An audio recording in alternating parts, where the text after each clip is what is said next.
The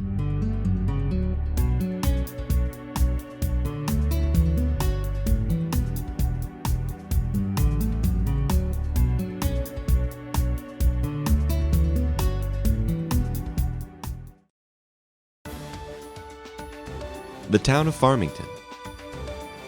Respecting history, planning the future.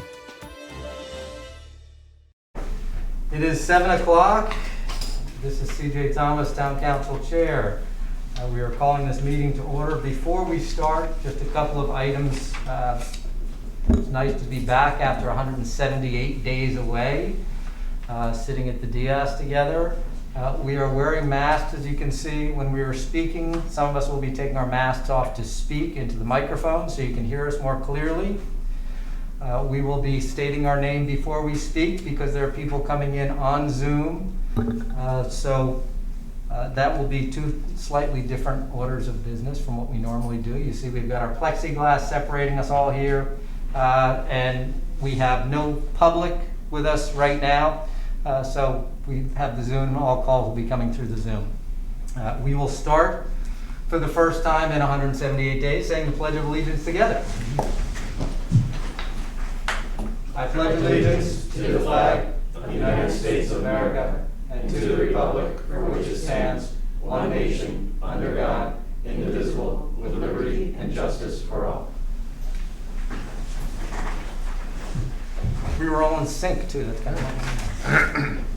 Okay, we will start off with presentations and recognitions. First one is for the Unionville Lions Club.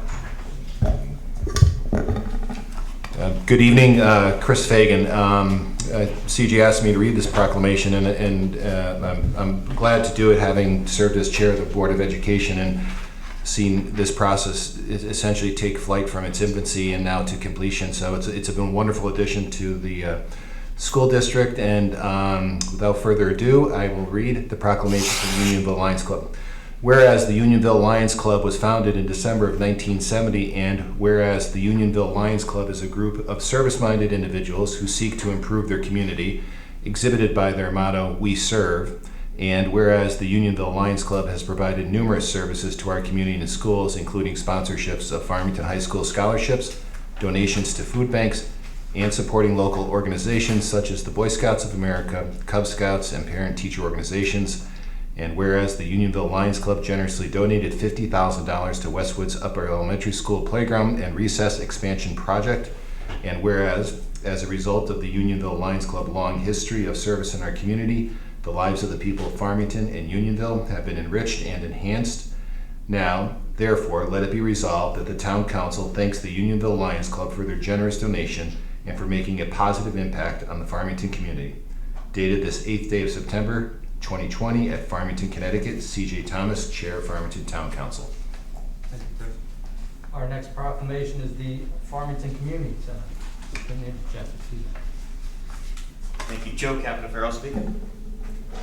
And it's an honor for me to do this since I am part of the Community Chest for the last couple of years.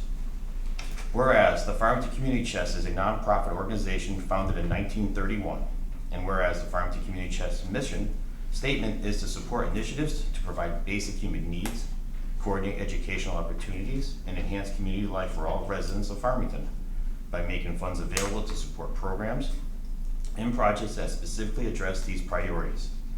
And whereas the Farmington Community Chest has supported the community through sponsorships, camperships, assisting senior citizens, and donating to various projects. And whereas the Farmington Community Chest generously donated $20,000 to the Westwood's Upper Elementary School Playground and Recess Expansion Project. And now, therefore, let it be resolved that the Town Council thanks the Farmington Community Chest for the generous donation and for making a positive impact on the town of Farmington community. Dated this day, the 8th day of September 2020 at Farmington, Connecticut. C.J. Thomas, Chair of the Farmington Town Council. Thank you, Joseph. And we will be reading those again tomorrow at 4 o'clock at the Westwood Upper Elementary School Playground for their ribbon cutting. We will now go on to public hearing, of which we have none. New items? None. Public comment. As we move on to public comment, if you are logged in and only on a computer, please raise your hand virtually. will lower your hand as confirmation that you've been added to the list of speakers. Do not lower your hand on your own. If you're logged onto a computer and using a phone as your microphone, please do not raise your hand. Send a message through that chat feature with your name and cell phone number. Remember, as always, begin by stating your name and address, and we will be having a 5-minute limit for all speakers. Thank you. Anna? All right, so the first person is Barbara Brennaman, so I'm going to allow her to speak. Ask her. Barbara? Yes, it's Barbara Brennaman. I live at 15 Twin Ponds Drive in Unionville. I am the Democratic Registrar of Voters for the town of Farmington. And I'm here tonight just to communicate with our community the strength of a safe polls team that was put together by our town manager. Among those folks, as usual, Paula Ray and her team took care of and made a great show, making sure all the absentee ballots were counted properly and effectively. Part of an ongoing team effort is Devin Aldeb in the town manager's office, who did all that last-minute ordering for us, the things that we needed, the things that came up at the last minute. Devin followed up with great service to us. We have Sylvester Furlanet, who is one of the workers in town hall. He did all the sanitizing, mixing and pumping and bottling so that everything that went to the polls was done properly. Scott Zinke, part of the team, made sure that we had all our signs, that our postings were done. Brian Rush, who is our IT guy, made sure that our phones and our computers were up and running, and Brian is there at 5 o'clock in the morning to make sure that happens on voting day. And then there are a couple of real leaders in the pack. One is Steve Hoffman. I'm not sure what either Ed Leary as a registrar or I as a registrar would have done without Steve Hoffman. He had the resources for all the materials that we needed, the face shields, the masks, the gloves, the sanitizers, the shields that went up for absentee balloting. Just wonderful service to our community.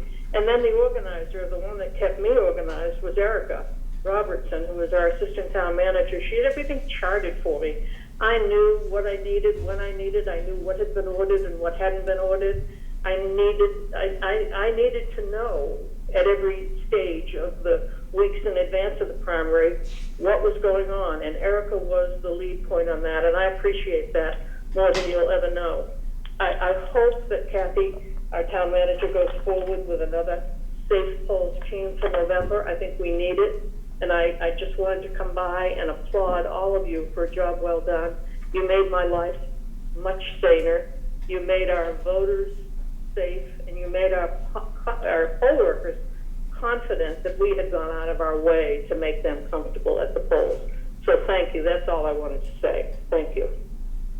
And thank you, Barbara, and especially thank you for bringing that to our attention and mentioning all the people who had such a significant part in doing that. Any other public comment? Yes, we have Matt Hudson here. I'm going to ask to unmute him, so go ahead. Hi, it's Matt Hudson. Can you hear me?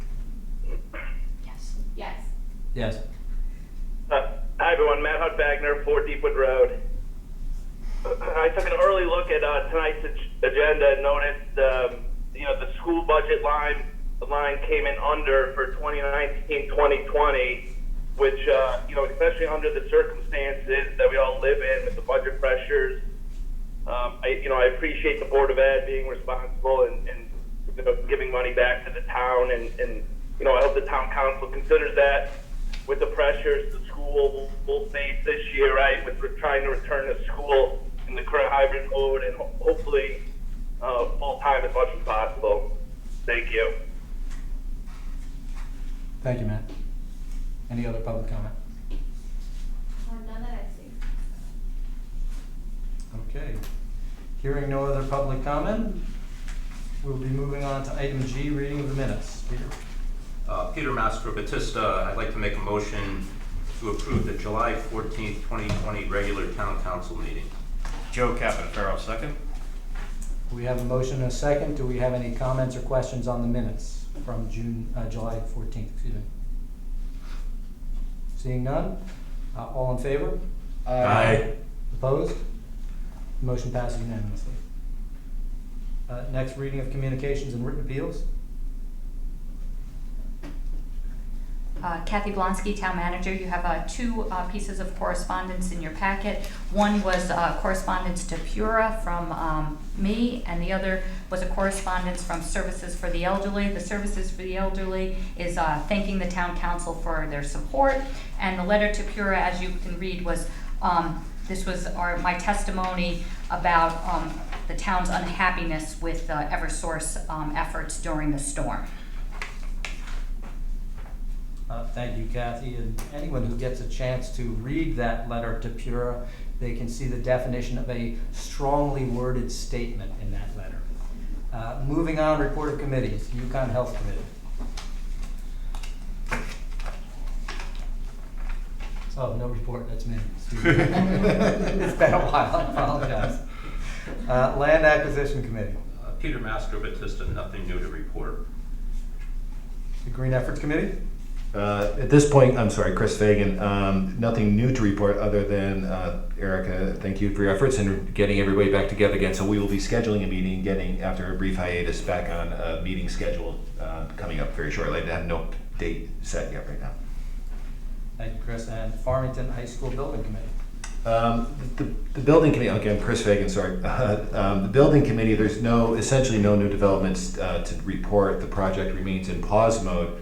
The last meeting took place. I was unable to attend, being out of town, but as I said, nothing significant. We remain in that pause mode. Richard Skrapek of TSKP made a note of a potential presentation to the Committee on Mechanical Systems and COVID-19, but there was a determination by Richard that the presentation in its first draft was too technical and in-depth for us non-industry individuals to comprehend. So we're going to rework that, so that's going to be an item going forward. Our next meeting will be tomorrow night.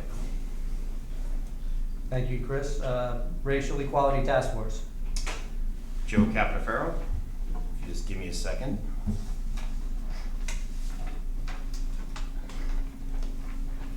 So our task force had a meeting on the 19th of August, and we'll have another one on the 26th coming up. We did have a presentation from the Chief of Police, which talked about the use of force at his meeting. Our next meeting is scheduled for Wednesday, September 9th. The group is scheduled to have a presentation from the Health District, the Board of Education, and the Town Services and Economic Development over the next few months. The task force's focus right now is to learn more about town services and the policies in place. After they have heard from each of the town services, they will begin to develop their timeline and action items to fill the charge with the committee. Thanks. Thank you, Joe. Item J, report of the council chair and liaisons. Report from the chair. Since our last meeting, as seems to be the norm this year, a few things have been going on. We had, as Barbara Brennaman mentioned earlier, a primary that went off very well. As she mentioned, everyone involved did a great job. I had someone who was working at the polls earlier concerned about how it would go and questioning whether they would feel safe, and I got that same person reaching out afterwards saying, yes, I felt incredibly safe. The town has done everything they could. So I appreciate hearing that from the people who are actually on the front lines and working at the polls. Also, we had a storm. As everyone is well aware, most of our town lost power for a fair amount of time, a number of days. We did have Eversource come in and clear our main arteries on, I believe that was Thursday night finally. Farmington Avenue, Brickyard Road, and New Britain Avenue were opened up for traffic so we could get people throughout town, because prior to that we had one lane on Farmington Avenue. There was incredible gridlock. On Friday, it seemed, the trucks showed up from out of town. Between Friday evening and Sunday morning, of the 8,800 houses that had no power, we got over 8,000 of them back. So once the trucks actually showed up, they did a great job, and they could do it quickly, in a large part because of our town staff and how they got the trucks out and cleared the routes to the downed wires. Our town was working from day one to cut all the trees out of the roads and everything that was not near the wire, so it was not a danger for them to work on. So when Eversource did finally show up, they could get right to work and they didn't need help getting to those spots. So a thank you to all the town people who worked on that, including, I think, Peter, who had a chainsaw at one point and was helping cut some branches on the street. With the police chief. With the police chief, yes. The waterfront has been very busy all summer long. Again, the town has done a great job of policing that. I think they've been not only having to clean up after some out-of-towners who have been visiting us, but just trying to keep people, I guess, behaving as they should be when they're on the waterfront. We did close down parts of the waterfront that were a nuisance to the neighbors, and we discussed this with the neighbors before we did that. So we were limiting access in certain places. I would assume that won't be too long ongoing as the weather changes, but you wouldn't know that by today's weather. Also, we'll be discussing later our Farmington Village Center. We were walking through that, but that'll be a later report. We were looking at the sidewalks that we're going to begin working on. And you just heard from the Racial Equality Task Force that's had 2 meetings so far, and I believe over the course of the next 8 days or 9 days, we'll have 2 more meetings. So they've been quite busy. So that's all I have right now. So now we'll turn it to the Board of Education liaison, Chris. Chris Fagan. The school year has commenced. The Return to School program for Farmington is closely aligned. The program structure is closely aligned to the Connecticut reopening school plans and adheres to the requirements within the statewide planning document as we prepare for the coming year. Sort of the guiding principles for our planning includes a focus on the health and safety of all the members of the school district, social emotional well-being of all members, and a strong focus on equity as well as academic excellence for all our students. I would counsel everybody to, if they're so interested, to go to the website for the Board of Education, fpsct.org, for links to the Connecticut State Department of Education materials on guidance for decision making on various models to use, responding to COVID scenarios, and learning model indicators. There's a wealth of information out there for everybody's and resources for everybody's information. I would strongly recommend if you're interested to visit the website. The return to school format that we're adopting right now is sort of a 3 cohort approach. Cohort A, last names beginning A through K. Cohort B, last names L through Z. And cohort C, students attending full-time remote learning.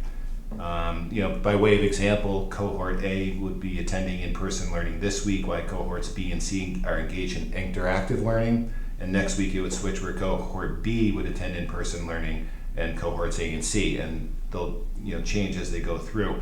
That allows for better tracing of any developments relative to COVID and cleaning of the facilities.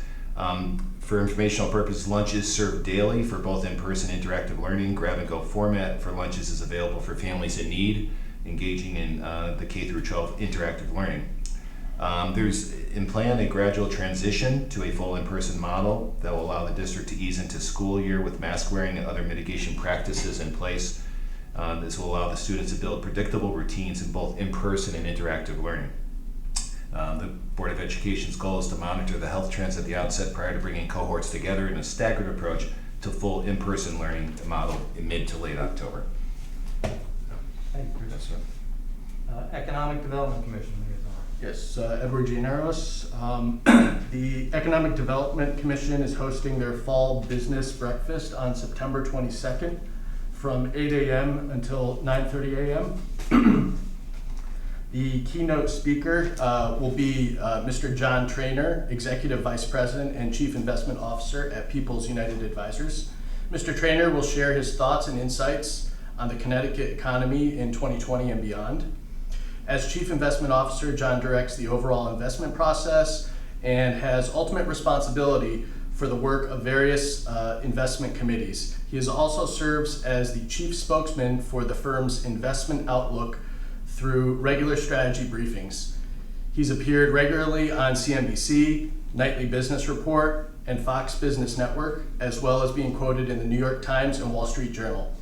You can either register to join this event in person, which is limited to 80 people and will be an outdoor event following all the social distancing guidelines, or via Zoom. And the next EDC meeting is scheduled for tomorrow, Wednesday, September 9th at 5:30 p.m. Thank you. Thank you, Edward. Farmington Historic District Commission. We did not have a meeting last month. Thank you, Brian. Housing Authority. Gary Palumbo, nothing to report on. UGI. Human Relations Commission. Joe Capitaferro.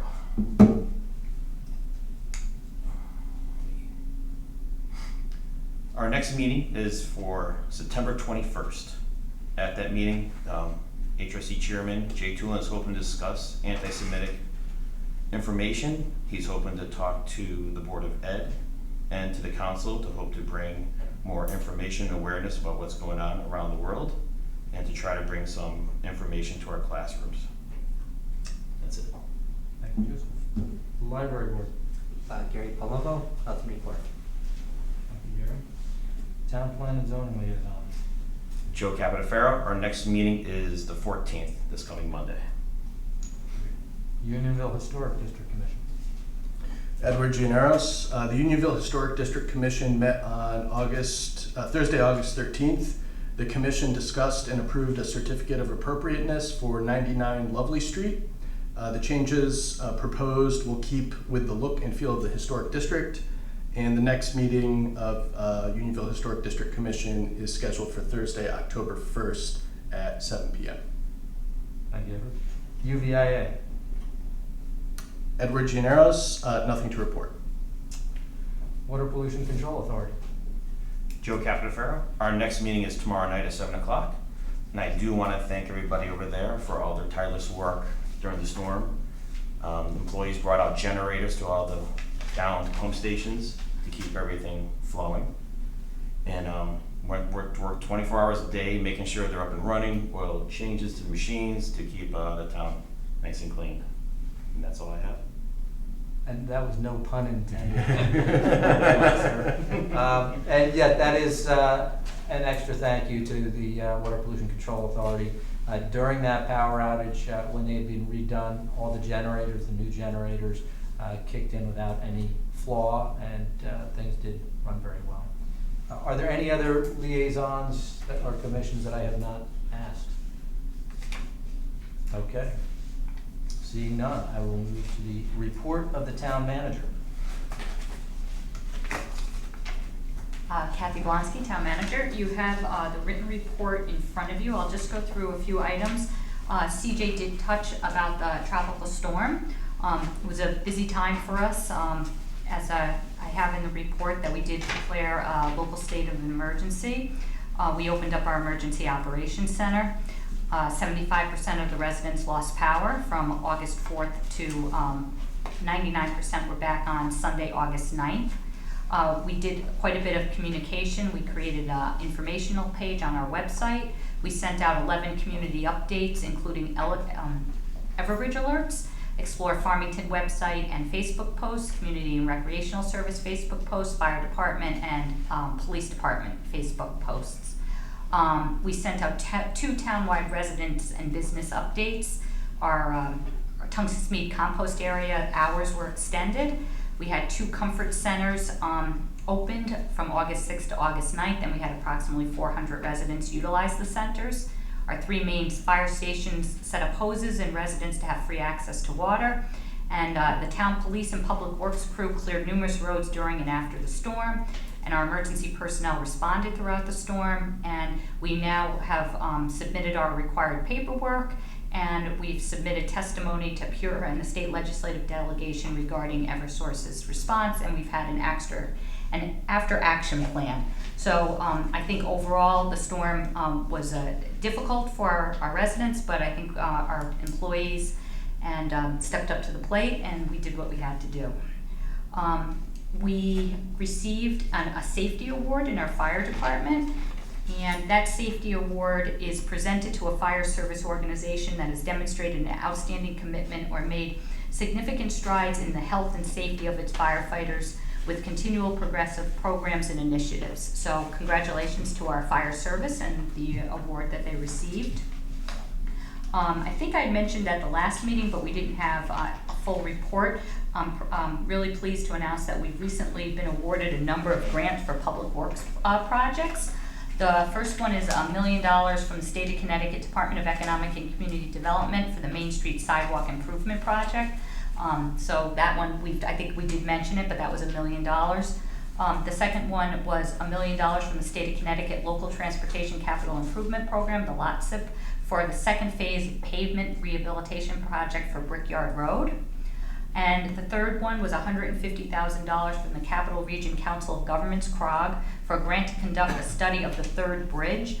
This grant will enable the state to conduct research on a proposed location for the third bridge and act as a catalyst for future funding for the construction of the bridge. This funding for this grant was comprised of 80% federal funds, 10% CROG funds, and 10% from the town of Farmington. Russ Arnold, who's here in the audience, applied and received those grants, so thank you, Russ. And even though $150,000 is the smallest grant, this is really about our third bridge.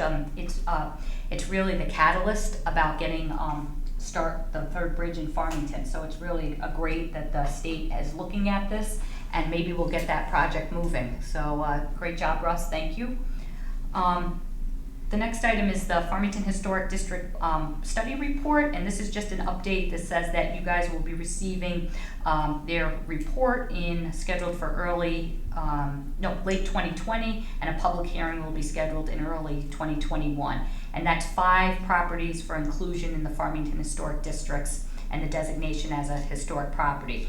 And I think in the packet they show which properties, and the property owners are in agreement with that. So that's we're going to be expanding our historic district. Elections update. It was very nice of Barbara Brennaman to call in, and thank you to all the staff people that worked on the elections with them. But now we're moving on to the presidential election, and you can see that what I wrote, that it's really going to be quite a production. It's all hands on deck between the town clerk's office, the registrars, my staff. Things are coming at the last minute, or from the state of Connecticut. We are going to be hiring 5 temporary employees to help out and move with the process. It will be, it's going to be costly, so you should expect that. But that said, I'm very confident between the registered voters, the town clerk, and our town staff, we'll have a safe and a successful election. But I just think it should be noted that this is no easy task. It's really going to be a full-time job for many, many people to get this off the ground and run it successfully. Next item is that we are starting the process to fill the town planner's position. So this is a highly specialized position, and we're hopeful we will be able to retain a long-term planner for the town of Farmington. The assistant town planner, Shannon, is the acting town planner, and she's been doing a great job during this transition stage. And COVID-19 updates, I don't have too much more to report. Town hall operations are running well, and the tax collection office is open. All other offices are open by appointment only, and at this point it seems to be working well. And I think that is it for my manager's report. Great. Any questions or comments on the town manager's report? Okay, I've just got a couple comments here. First of all, the storm we talked about, the 2 centers that were open for 400 people, it seems the focus was definitely on electronics. People needed a place to go to, but charging stations was number 1. The fire stations and the hoses was key for people who were on their water pumps, which were not working. They could actually go over and get some water out of it. So again, Kathy said we just did what we had to do. Well, it's not what every town did and what everyone does. I think the staff does a tremendous job of coming together in times like these, which unfortunately we've had far too many so far this year, but yet again, kind of raising the bar on what needs to be done. The grants, I'll reiterate that tremendous grants. Thank you, Russ, and thank you for the town for working hard on that. The projects, including the third bridge that we've been talking about for many, many years, and we're finally getting some money for that. So I just wanted to mention those couple things. And with that, I guess a motion. Yeah, just a quick question, Chris Fagan, for Kathy on the elections. In your report, you say, well, the in-person turnout was low. I mean, as a percentage of the total number, like, can you do any data analysis and saying, okay, this is what's going to look like for the presidential election in terms of percentage of actual ballots cast versus in person? So you have sense maybe, like what it may look like in November? This isn't my expertise, but maybe Paula could answer that if you have an idea. Usually for a presidential election, we get an 80 to 85% turnout. I think for this election, we're definitely going to be at the 85%, maybe higher. They're looking to have probably 66, 70% done by mail. Okay. Okay, thank you. Incredible. Any other questions or comments for Kathy? That I'd ask for a motion to approve the town manager's report. Peter Master Batista, I make a motion to accept the town manager's report. Joe Capitanaro, second. Motion is made and seconded. Any other comments? Not, I ask for all in favor? Aye. Opposed? Motion passed unanimously.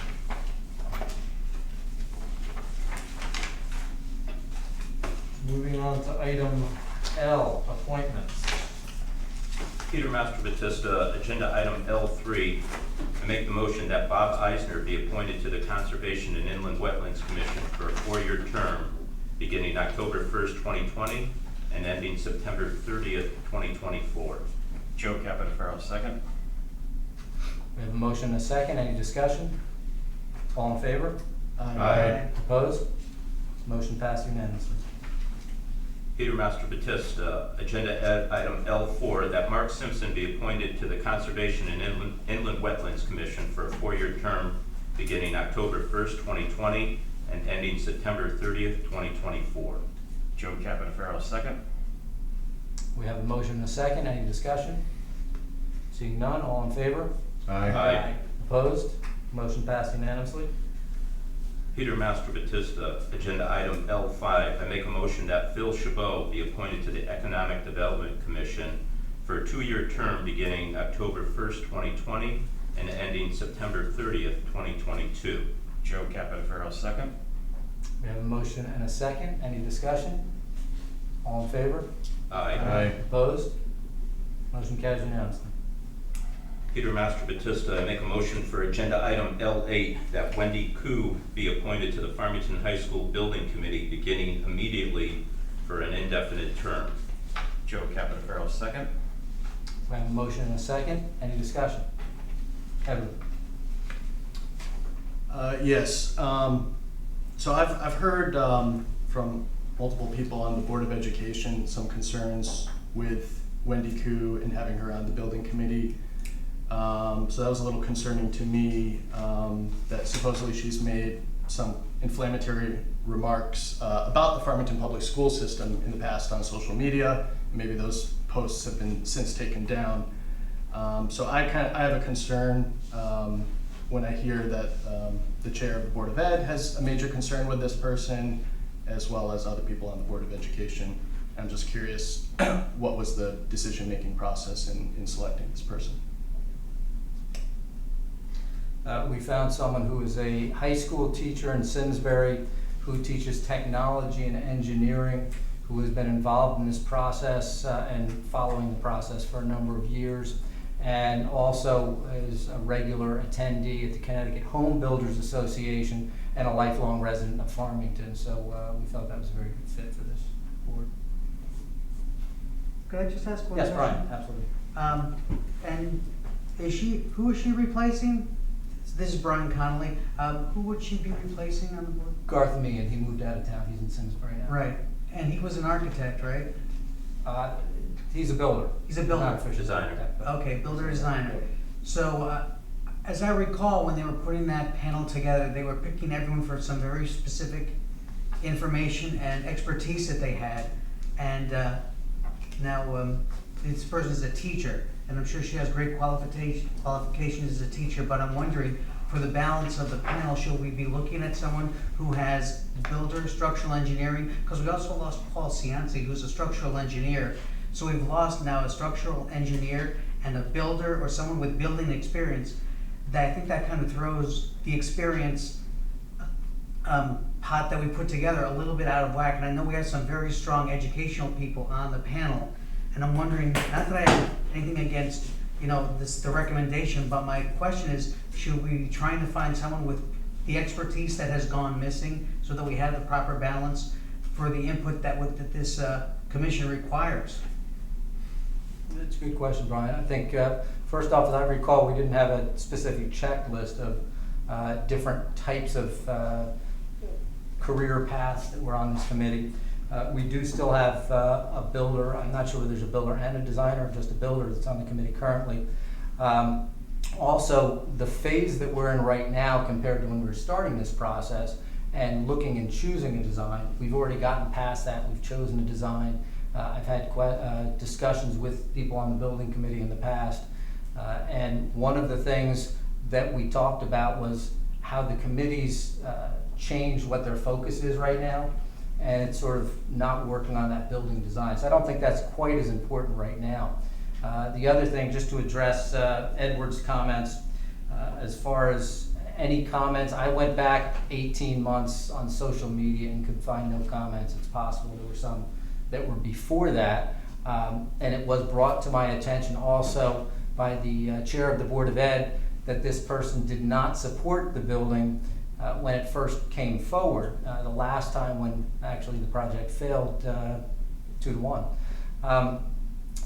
When we were putting together the committee, and Ed can confirm this, when we put Paul Cianci, who Brian just mentioned, I did have some people at that point questioning someone who was vocally against the initial building committee, and should they be on this building committee? And having that diversity of thought universally from the building committee members, it has been a very positive outcome. We talk about being inclusive. A couple of years ago when we started, when I returned to the council, that was something that I heard a great deal. I'm fairly certain I saw it both in Ed and Brian's mailers during the campaign, that we should be more inclusive. Wendy is someone who has not been on any of these town committees in the past, so we're adding a new name. We're adding, again, a teacher. Although there are educators involved, I don't know that we have any educators that are voting members, so she would be the only educator as a voting member. So we're really trying to be much more inclusive and bringing in new people and new names here. So I feel very strongly about Wendy being on here. I've known her for a number of years outside of politics. I've known her because she's a marathon runner, she's a triathlete, she's a parent, and again, she lived in town her entire life. So I feel very strongly about that. Any other questions?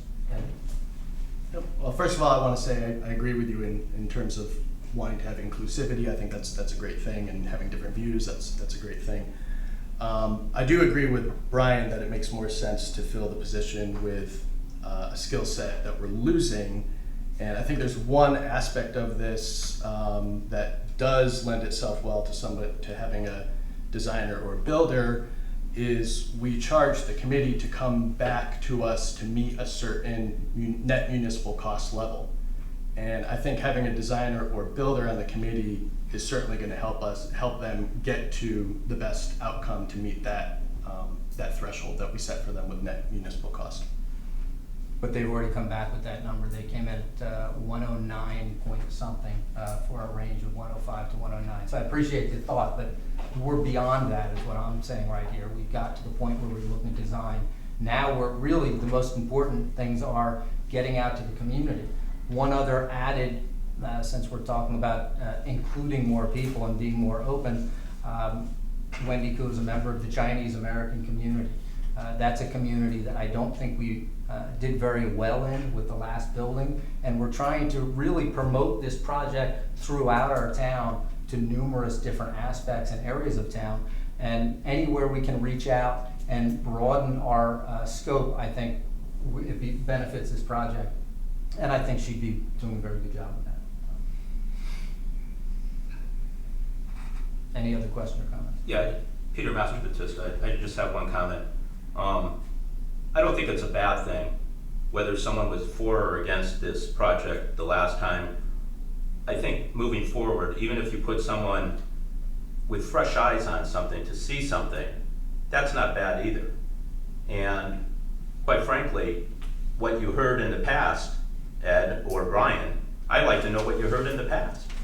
What is this person said or stated that is so offensive or whatever to someone. Sure. Edward? Oh, yeah. I was just gonna say, if I could respond, and Peter, I agree with you. If we could have some fresh eyes on the project, that is definitely helpful, and I agree that if we have some diversity, that is absolutely necessary and important to have. I cannot disagree with that, but that is not my disagreement here. My concern is that we may be over certain greater leaps of where we would need expertise. I still think we need the expertise of a builder or someone who can speak to budgeting and planning and things that we really still have yet to do or be able to respond to. And it would be great to have someone who could talk to the community. It would be great to have diversity, to have a woman on there. I absolutely agree. But I think it's important that we not lose sight of the reason we had folks here in the first place, and that was their expertise. That's what my concern is, that we're losing if we have a teacher. And I believe we are pretty well covered on the teacher side, but as you say, fresh eyes is always good. My concern is the expertise of a builder or a planner or an estimator, because we have still a long way to go. In fact, this has been on hold for a number of months. So who knows what's going to happen after this, and there could be a lot of changes, I would imagine. So it would be great to have someone with some expertise who can help us help the town address any changes that come down the pike. That's my concern. That's all. Thank you. One last thing, Peter Master Batista. Yeah, I agree, Brian, that we should have competent people who can interpret the information that we're getting from our owner's rep, who we are paying good money to look out for the best interests of Farmington. And someone who is highly educated and highly intelligent will be able to tell that the information they are being given, they should be able to decipher if it's good or bad, and ask questions and try and punch holes in it at that point.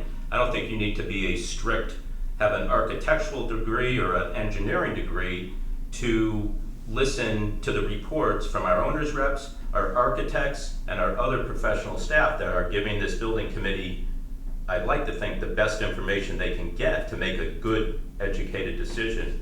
And that's all I'm gonna say on this, and I'm gonna support this nominee. Any other comments? Hearing none. We have a motion, we have a second.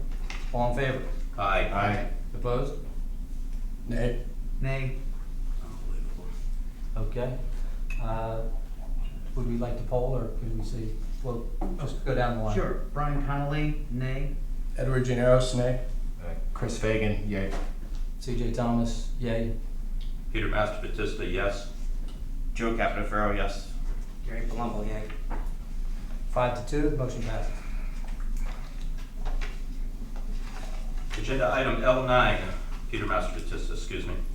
That Keith Bibbert be appointed as Justice of the Peace for the balance of a 4-year term beginning immediately and ending January 4th, 2021. Joe Caponeferro, second. We have a motion and a second. Any comments? Hearing none, all in favor? Aye. Aye. Opposed? Motion passed unanimously. Ed? Sure. Item number L11, that Patty Begdigian Botero be appointed to the Plainville Area Cable TV Advisory Council for the balance of a 2-year term beginning immediately and ending June 30th, 2022. Second. Edward Gineros, second. We have a motion and a second. Any comments? All in favor? Aye. Opposed? Motion passed unanimously. Edward Gineros, item L12. I make a motion that Liz Gineros be appointed to the Plainville Area Cable TV Advisory Council for the balance of a 2-year term beginning immediately and ending June 30th, 2022. Second. Brian Connolly, second. We have a motion and a second. Any discussion? Hearing none, all in favor? Aye. Opposed? Peter Master Batista, agenda item L13, that Rose Ponte be appointed to the Tourism Central Regional District for a balance of a 3-year term beginning immediately and ending July 30th, 2023. Joe Caponeferro, second. We have a motion and a second. Any discussion? I will add some discussion. Rose Ponte is our Economic Development Coordinator, or Commissioner, what do we call her? Director, excuse me. Although this has generally been a political appointment for the Tourism Board, we discussed it, and it seems the most logical person to be heading up our Tourism Board and helping bring people into town would be Rose Ponte. So thus this nomination. Any other discussion? All in favor?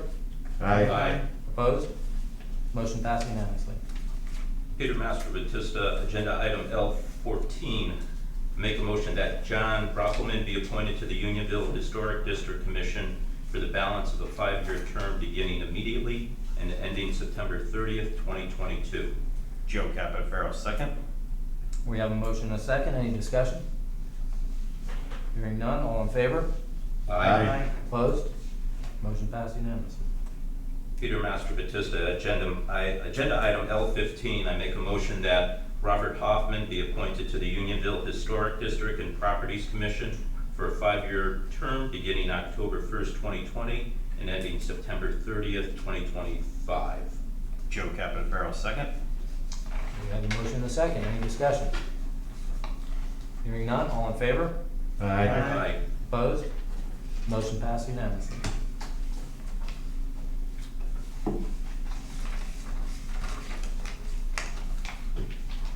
Okay.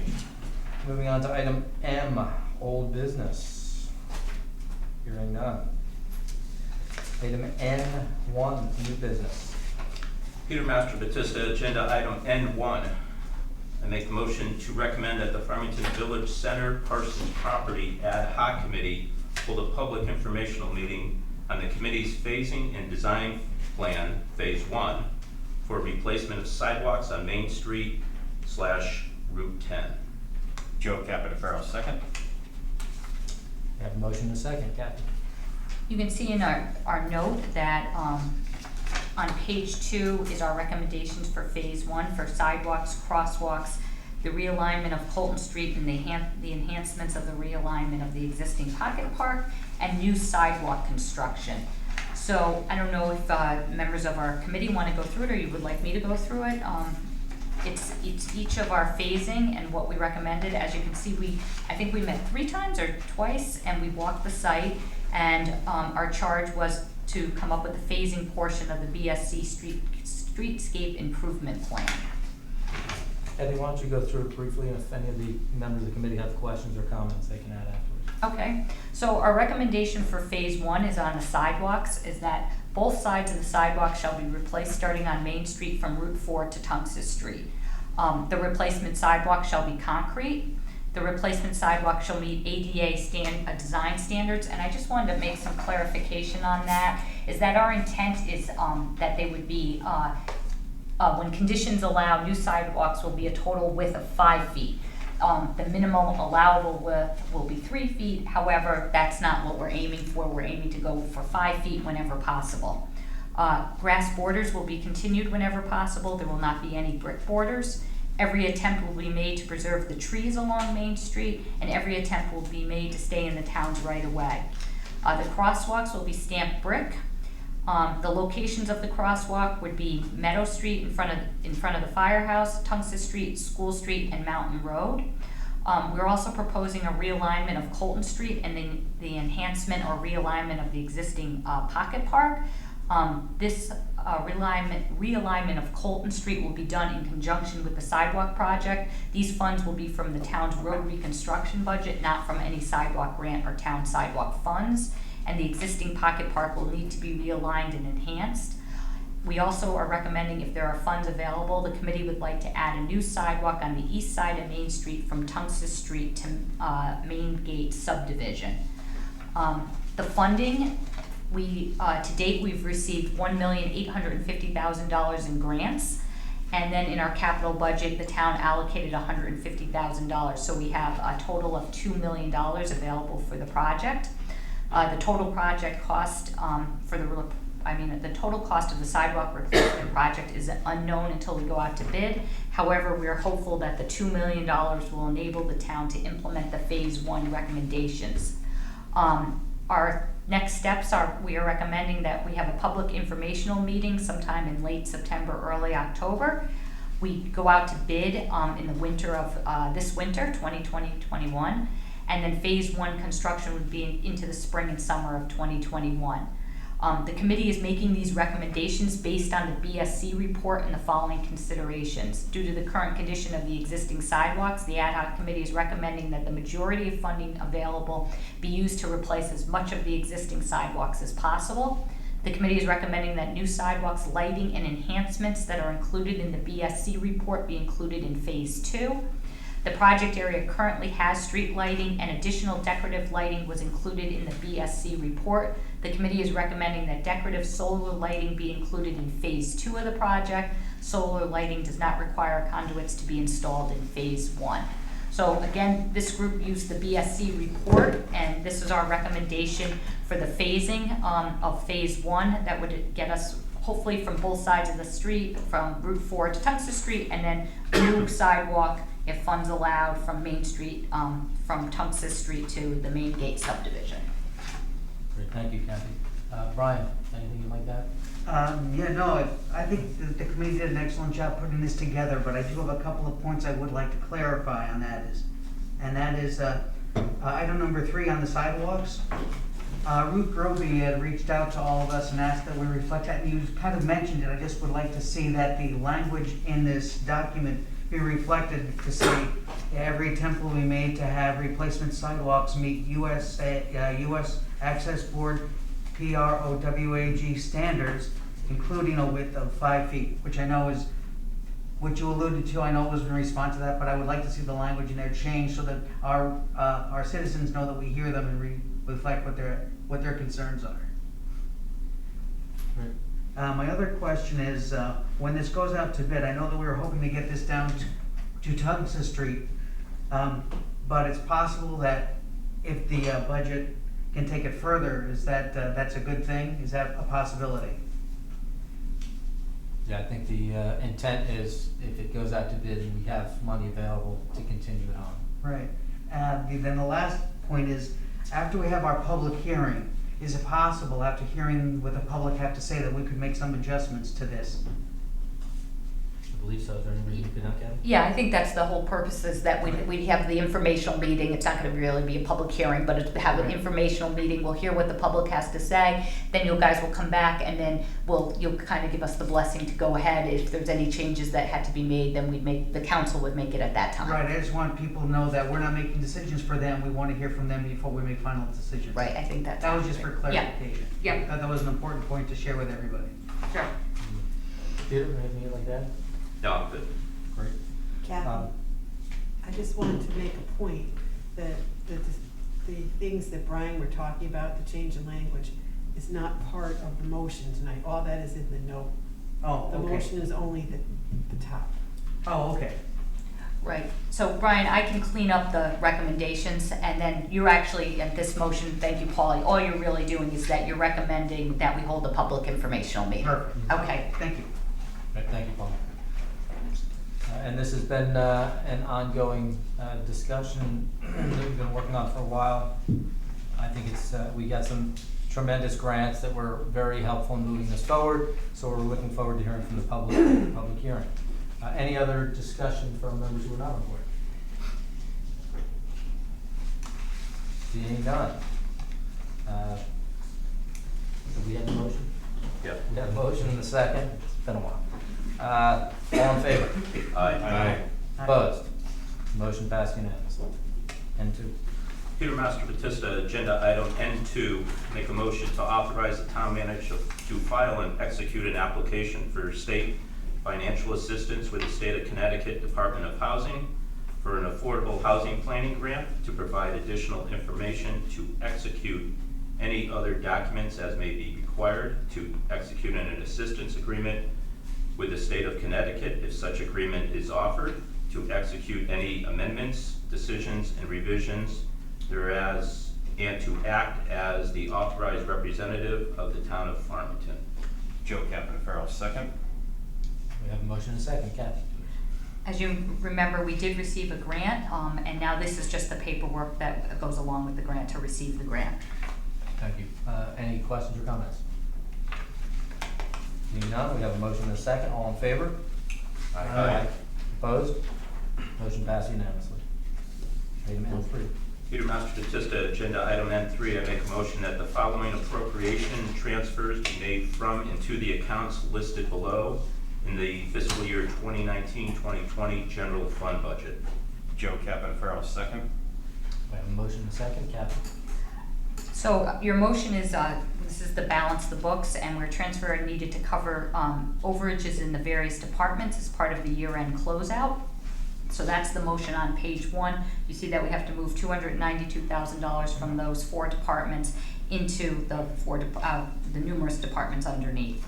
If you go to the agenda item N3, you can see here that this is a spreadsheet of our budget, and there's quite a bit of backup that Joe has given.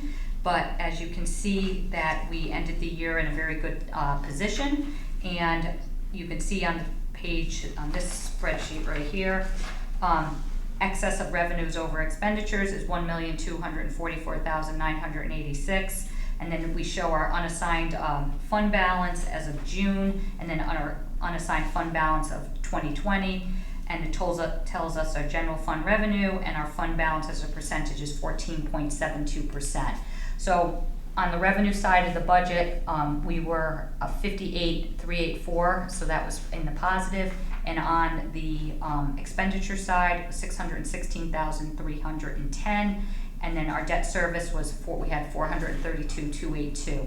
So most of the expenditures, why they were not expended, was due to COVID. We were not working in the buildings, and we did have quite a bit of savings because of that. Our revenues, even though we are in the positive of 58,000, that's actually much less than what we expected. But we did still have a very good year and a closeout, and Joe has quite a bit of detail explaining everything on the pages. So I'd be more than happy to answer any questions. Okay, do we have any questions or comments? Brian? Just one quick question, Brian Connolly. So the money, all the money from the departments, that's all overages. We're not losing any services or anything here. Yeah, that we didn't spend. Those are all overages. Yeah, we didn't Okay. spend it, yeah. Great, thank you. Any other questions or comments?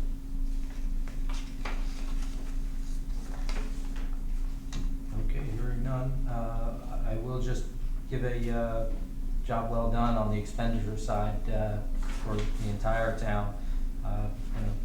In light of living through COVID, we did a good job of tightening our belts a little bit and saving a significant amount of money, which put us in this situation. So thank you for all your hard work. We have a motion and a second. All in favor? Aye. Opposed? Motion passed unanimously. N4. Agenda item N4, I make a motion to appoint the members of the Unionville Historic District and Properties Commission as the Unionville Historic District and Property Study Committee. Joe Capital, second. Motion and a second. Kathy?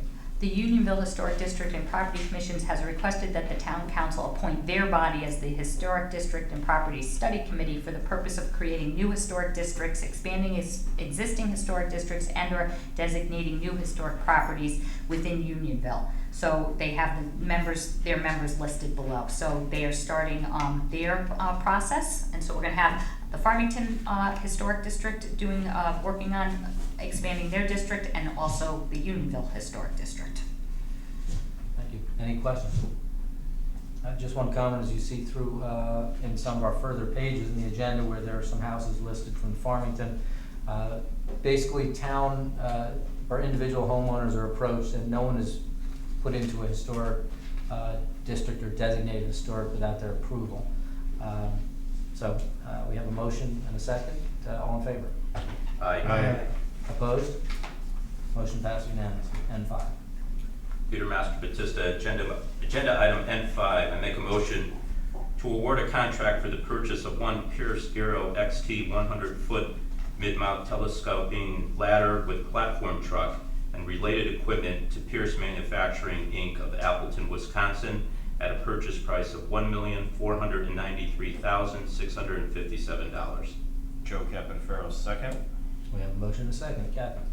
This motion is to contract with a fire apparatus manufacturer to purchase the 100-foot aerial ladder truck to be housed at Farmington Fire Station. This town has only one ladder truck. Funds for this acquisition were approved by town voters at the referendum held in April 2019, and this acquisition would be under the cooperative bid issued by Houston Galveston Area Council. And so that's a regional planning commission. Our fire group, they have a committee and they work through the specs, and this is finally coming to fruition. Great, thank you. Any questions or comments? Hearing none, all in favor? Aye. Opposed? Motion passed unanimously. N6.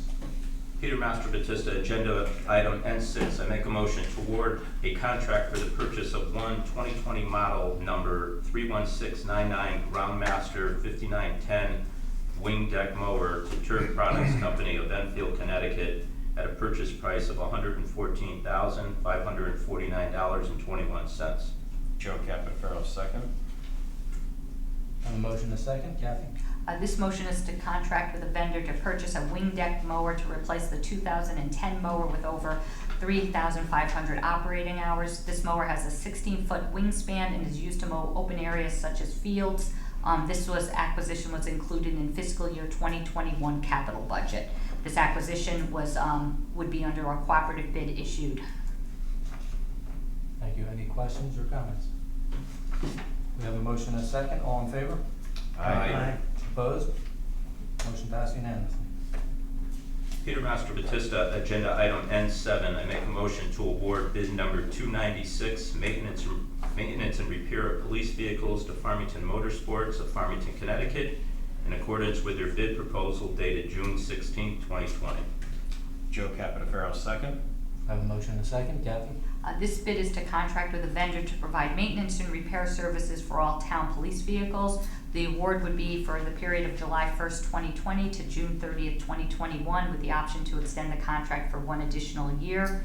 Farmington Motorsports have been providing this service for police vehicles for several years. They are local, provide reliable services, and have been very accommodating to the needs of the police department. We did have another bid, so they were the low bid. Kathy, any questions or comments? Seeing none, we have a motion and a second. All in favor? Aye. Opposed? Motion passed unanimously. Peter Master Batista, agenda item N8. I make a motion that the following unobligated capital CIP balance be transferred to the account listed below at the request of the Farmington Fire Department. Joe Capaferro, second. We have a motion and a second. Kathy?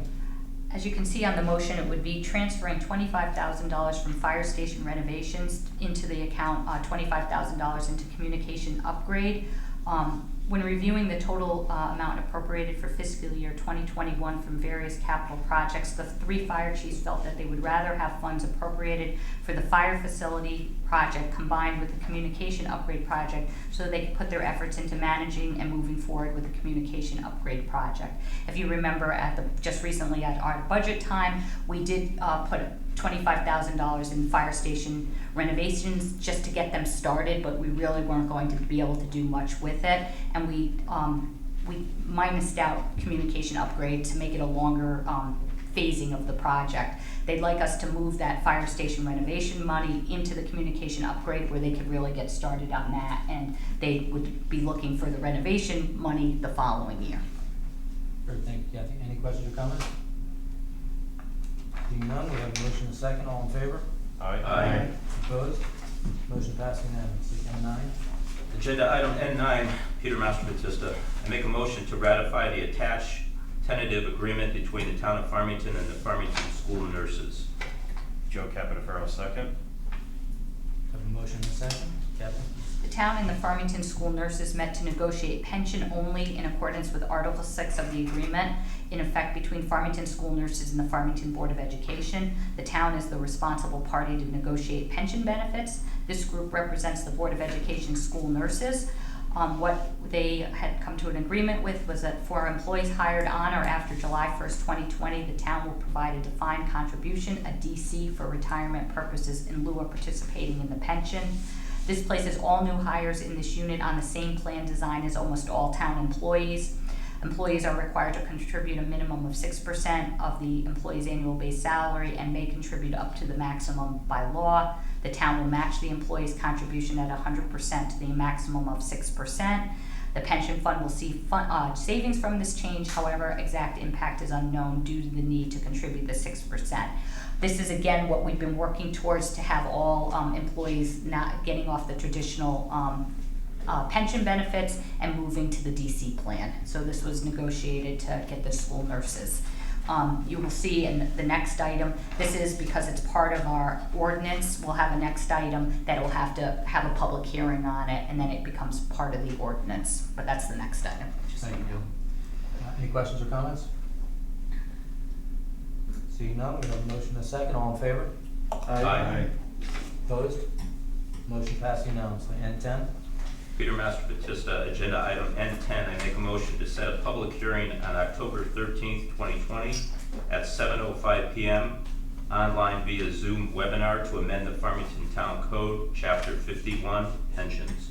Joe Capitafaro, second.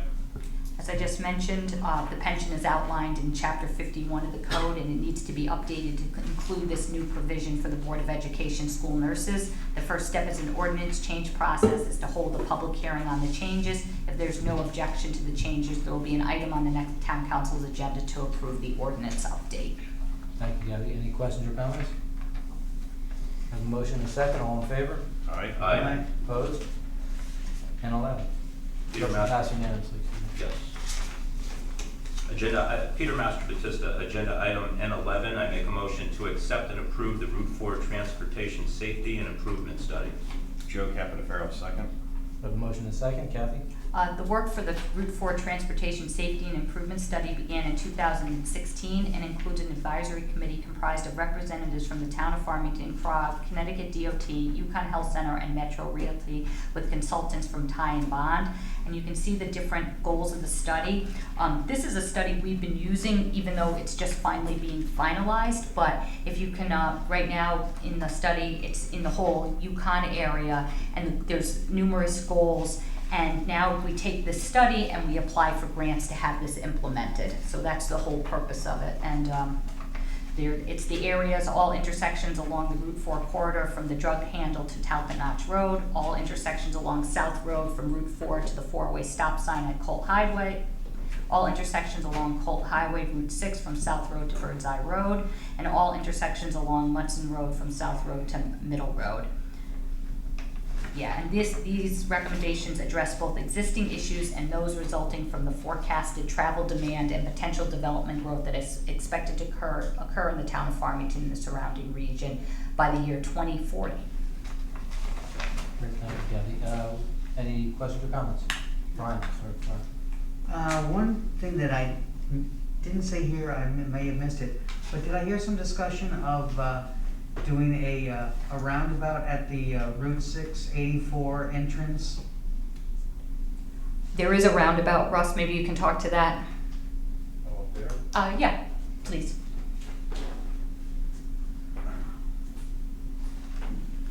This Hoffman. No, thanks for carrying that. Good evening, Russ Arnold, town engineer. We have a roundabout project that was developed out of the Route 4 study for that intersection with South Road, 2 Mile, Cole Highway. It's in conjunction with Metro Realty. We did a private-public partnership. They paid for the design. Mm-hmm. We got the money through CROG for $1.6 million. Yeah. So that'll be coming up. We're in the middle of final design. We should be done with that probably February 21. Hopefully out to bid that spring, next spring. Okay, and that's for the Route 6 entrance to 84? No, that's a separate project. Oh, that is, so that's, all right, I'd heard about that project and I didn't see it reflected here, so I just Yep. wanted clarification or two Separate separate project. things, okay. Yep, so the roundabout is one project that is generated from the Route 4 study. Yeah, The intersection with I-84 and Route 6 has been in design for probably 4 or 5 years now, back and forth, and we're going to try a traffic signal. We had a lot of discussions, a handful of meetings with them, and they're going to redesign the intersection so there's no traffic signal, but it will be a stop with the main through, will be going westbound. So I have to stop to take a left to get onto 84, which would be a much safer operation. But totally two separate projects. Two separate things. I didn't see reflected here, and that's the only reason I asked. Yep, no problem. But thank you. Mhm. And nice work on the grant. Thank you. Any other questions for Russ while he's up here? So will that officially be known as Russ's Roundabout? No. Oh, that's Jeff Ollendorf roundabout. Edward. Yep, just a general comment. This is something I'm glad to see happening. I know after the major renovations that we did, the state did on Route 4, that seemed to improve the flow out of town quite a bit to get to the highway, but really coming back in, we hear a lot of complaints, and I've experienced it firsthand. It's still quite a problem. So I'm looking forward to hopefully seeing some good solutions where we can improve that traffic flow. Okay. Any other questions or comments? We have a motion and a second. All in favor? Aye. Opposed? Motion passed unanimously. N12. Peter Master, Batista, agenda item N12, I make a motion to adopt a resolution authorizing the town manager to execute an application for state financial assistance with the State of Connecticut Department of Economic and Community Development for sidewalk and streetscape improvement in the village section project. Joe Capitafaro, second. We have a motion and a second. Kathy? This again is, we were awarded the $1 million grant. This is the paperwork to receive the grant. Thank you. We have a motion and a second. Any questions or comments? Please do it. That's a good comment. Okay, no other comments. We have a motion and a second. All in favor? Aye. Opposed? Motion passed unanimously. N13. Peter Master, Batista, agenda item N3, I make a motion to cancel the September 22nd, 2020 town council meeting. Joe Capitafaro, second. We have a motion and a second. Kathy, do you have any comments on that? Nope, I think with our committee work and the elections going on, there's a lot going on. Any other questions or comments? You sure? Okay. We have a motion and a second. All in favor? Aye. Opposed? Motion passed unanimously. N14. Peter Master, Batista, agenda item N14, I make a motion to approve the following property tax refunds as listed below. Joe Capitafaro, second. We have a motion and a second. These are our property tax refunds. We get these on a regular basis. We seem to have a large number of them, but not for large amounts. There are a lot of really small tax refunds. I think the lowest is about $5. Any questions or comments? Hearing none. We have a motion and a second. All in favor? Aye. Opposed? Motion passed unanimously. Item 01, I do not believe we have any executive session. Before we adjourn, I will leave you with a comment, a quote from Friedrich Nietzsche. There will always be rocks on the road ahead. There will be stumbling blocks or stepping stones. It all depends on how you use them. With that, I'll ask for a motion to adjourn. Peter Master, Batista, I make a motion to adjourn the September 8, 2020 town council meeting. Joe Capitafaro, second. We have a motion and a second. Any comment?